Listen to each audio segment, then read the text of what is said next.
अस्सलाम वालेकुम, मैं हूं doctor Tabinda Khawar, resident medical officer at Kashif Iqbal thalassaemia care centre. और आज मैं सेशन कर रही हूँ वो बहुत इंपॉर्टेंट है, बहुत डिफरेंट है, जिसके अंदर थैलेसीमिया के बारे में मैं डायरेक्ट पेशेंट से बात करूँगी जो कि थैलेसीमिया के मर्ज में मुब्तला है और अपनी लाइफ जो है वो किस तरह इस मर्ज के साथ गुजार रहे हैं, इस बारे में मैं आज बात करूँगी। तो आज जो मेरे साथ थैलेसीमिया की पेशेंट मौजूद है, हमारी बहुत प्यारी रोजीना नासिर। तो रोजीना, कैसी हो? अच्छा, अपने बारे में मुझे सबसे पहले बताओ कि रोजीना कौन है, क्या करती है, अपने बारे में कुछ डिटेल बताओ। अस्सलाम वालेकुम, मेरा नाम रोजीना नासिर है और मेरी एज 24 इयर्स की है। और जैसे कि आपको ताबिंदा ने बताया, अभी आपने बताया कि मेरे टेक्स्ट में से तो उसमें जो है हर 10 से 15 दिन बाद खून लगना होता है, क्योंकि इस मर्ज़ का कोई इलाज नहीं है। तो मतलब अब इस बीमारी में जो है ना पूरी ज़िंदगी ब्लड के सहारे जीना और उसके साथ मेडिसिन लेना और डेस्क लगवाना। डेस्क भी बहुत ज़रूरी है, पहले हम नॉर्मली मेडिसिन कर लेते थे, जैसे एज बढ़ती जा रही तो ऐसे साथ जो ये बताओ तुम करती क्या हो? थैलेसीमिया तो तुम्हारी एक बीमारी है, तुम्हारा हिस्सा है जिंदगी का। इसके अलावा तुम्हारी लाइफ में क्या है? इसके अलावा टेंशन से हट के अपने दूसरी मतलब थैलेसीमिया के साथ जो मेरी दूसरी लाइफ है, जैसे कि नॉर्मल लाइफ मैं जॉब भी करती हूँ। मतलब मैं साइको सोशल वेलबींग हाउस यानी KITCC, इसकी काफी बात है। इसमें के सेंटर एक डिपार्टमेंट है, इसका नाम है साइको सोशल वेलबींग सेंटर। उस डिपार्टमेंट में सीनियर असिस्टेंट डायरेक्टर हूँ और तकरीबन मैं 7 साल से यहाँ पर जॉब कर रही हूँ। इसके अलावा मैंने इंटर किया हुआ है, मैंने फेलोशिप की हुई है इस डिपार्ट की। और उसके अलावा मैंने नर्सिंग भी की हुई है, 2 ईयर मैंने ट्रेनिंग ली है। मतलब डिफरेंट ये सारी चीज़ें मैंने की। किस तरह तुमने थैलेसीमिया के साथ ये सब चीजें मैनेज करी? प्रॉब्लम्स तो फेस हुई होंगी, सबसे बड़ी क्या चैलेंज फेस किया तुमने कि अपनी इस एजुकेशन के साथ, अपने प्रोफेशन के साथ, माशाल्लाह से तुम 7 साल से जॉब कर रही हो, तो तुमने कैसे इन चैलेंजेस को फेस किया सारे? क्या-क्या फेस करने पड़े तुम्हें? मुश्किलात तो बहुत आई हैं, अभी भी आ रही नो डाउट। लेकिन मुश्किल लाइफ गुजारना, अब जीना तो नहीं छोड़ सकते, ज़िंदगी गुजारने हैं। अब मुश्किलों को जो है ना अब रो के गुज़ारो या हँस के गुज़ारो या उसको समझदारी से अपने तरीके से लेके गुज़ारो, तो यही बेटर तरीका है। लेकिन जो मुश्किल आती है ज़्यादा, वो ब्लड को लेके आती है। क्योंकि हमें जो है ना खून लगना होता है हर 10 से 15 दिन बाद। कभी-कभी ऐसी सिचुएशन में आ जाता है कि हर हफ्ते में 1 से 2 बैग भी लगना हो जाता है। ये कंडीशन और तबीयत की वजह से हो जाता है कभी-कभी। तो अगर वक़्त पे ब्लड ना मिले और हमें डोनर्स ना मिले तो बहुत ये ज़्यादा तो है। मुश्किलात आते हैं। डोनर्स का तो वाक़ई में, और सबसे मतलब कितना माँगेगा अपने घर वालों से भी या रिश्तेदारों से भी। हमारे पास भी जो सबसे ज़्यादा इम्पोर्टेंट जो वॉलंटरी ब्लड दे रहे होते हैं ना, उन्हीं की बदौलत जो है ना ज़्यादातर लग रहा होता है। अगर वो ना दें वॉलंटरी ब्लड तो बहुत मुश्किल हो जाती है। ये बताओ किस उम्र से तुम्हें ब्लड लग रहा है? मुझे 6 इयर्स है तकरीबन। 6 साल की उम्र से लग रहा है तुमको जी। ब्लड। तकरीबन तुमको 20 साल तकरीबन हो गए हैं ब्लड लगते। 24 इयर्स। 20 अभी मैं 24 इयर्स की हूँ, तकरीबन 19 साल से 19 साल से तुमको ब्लड लग रहा है। तो इन 19 साल में तुमने सबसे बड़ा जो प्रॉब्लम हुआ वो ब्लड को लेकर होता है। ब्लड को लेके। वैसे ही क्या तुम्हारे ऊपर जब तुमको पता चला तुम्हें थैलेसीमिया, 6 साल का बच्चा बड़ा होता है, तो तुम्हारे ऊपर तुम्हें कैसा महसूस हुआ? किस तरह तुमने इस बीमारी को देखा कि ये क्या बीमारी है? तुम्हारी नज़र से क्या है ये बीमारी? तुम्हें कैसा तो फील होता है? जब मुझे पता चला कि मुझे ये बीमारी है, मुझे लगना है ब्लड और उसके तो मैं पहले जो है ना बिल्कुल जब बच्चे समझ कोई बहुत जैसे आती है, मतलब मुझे जो है ना वो एक दूसरी वजह से डिफरेंट महसूस करना स्टार्ट हो गया था। पहली चीज़ खुद को अलग महसूस हाँ, करती थी? यहाँ तक कि इनफैक्ट मैं अपने भाई-बहनों से अलग होती थी, मतलब इनको नहीं होता ये चीज़ मुझे, तो मैं इनकी तरह नहीं, मैं अलग हूँ। ये चीज़ सबसे पहले आई।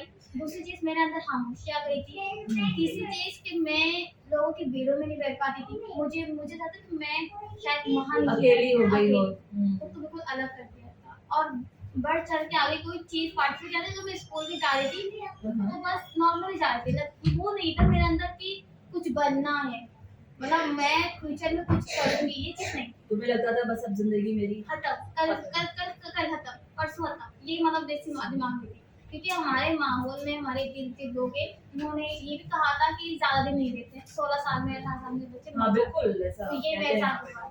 तो इसका जब ज़्यादातर हमारे पास जब पेशेंट्स आते हैं उनको पता चलता है उनके बच्चों को थैलेसीमिया, तो वो यही उनकी आँखों में आँसू होते हैं और उनका यही कहना होता है कि अब तो हमारा बच्चा जो है ना वो मर जाना है। जबकि हकीकत ये है कि माशाल्लाह से तुम 24 साल की हो और हमारे पास और भी बड़े-बड़े पेशेंट्स माशाल्लाह से मौजूद हैं, जो शादीशुदा हैं, जिनके अपने बच्चे हैं। तो थैलेसीमिया की जो बीमारी है उसकी एज जब तक 50 साल तक जा सकते हैं थैलेसीमिया के साथ, बशर्ते कि उसका मैनेजमेंट अच्छे से किया जाए।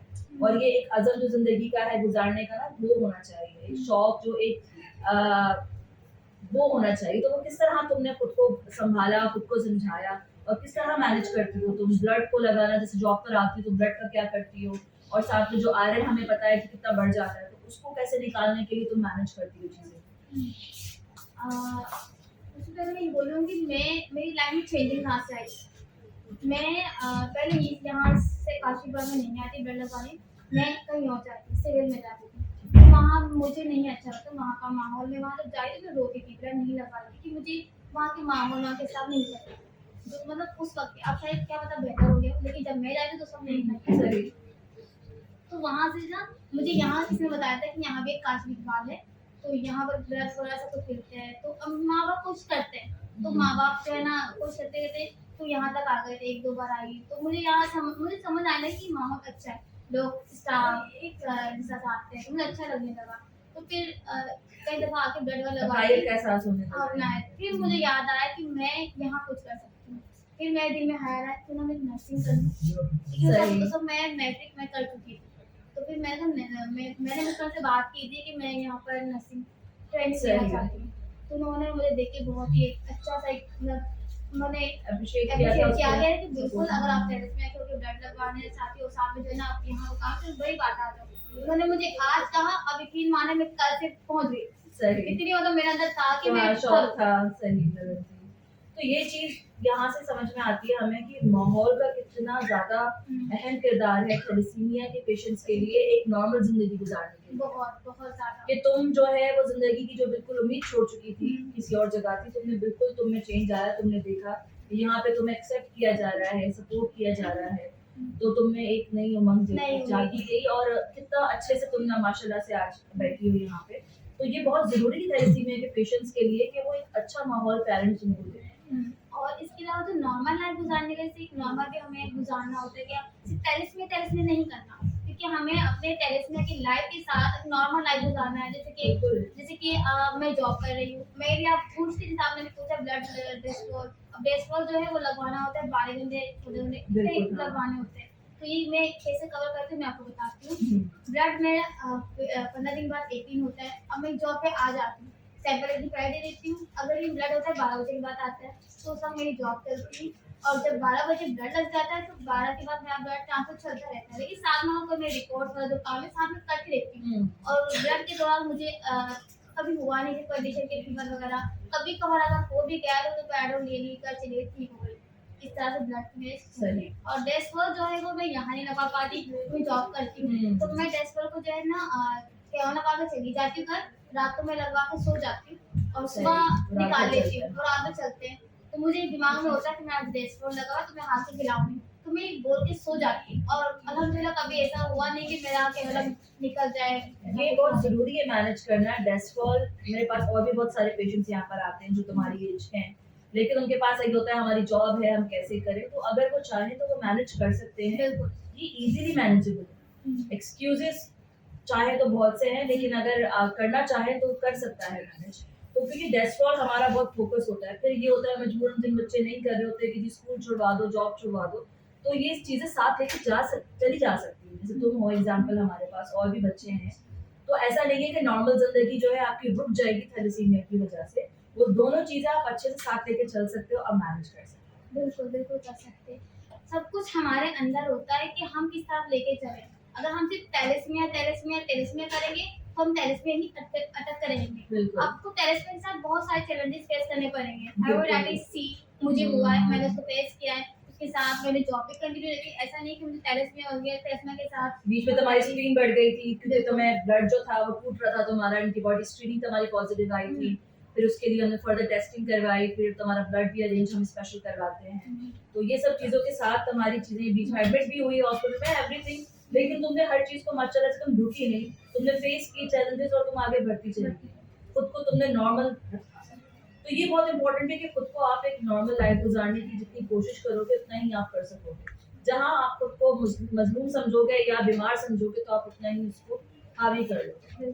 थैंक यू सो मच रोजीना, तुमने अपनी कहानी हमसे शेयर करी और बताया किस तरह ट्रूली यू आर इंस्पिरेशन सब बच्चों के लिए, और सब बच्चे जो भी थैलेसीमिया के हैं वो ये चीज़ देख के तुमसे इंस्पायर हो सकते हैं और खुद को देख सकते हैं कि जी हम भी सब कुछ कर सकते हैं इसके मेरे साथ। लिए बड़ी खुशी की बात होगी कि अगर मेरी बात सुन के कोई इसी तरह अमल करे और मेरी बात को गौर करे तो मेरी ज़्यादा ही खुशी की बात होगी।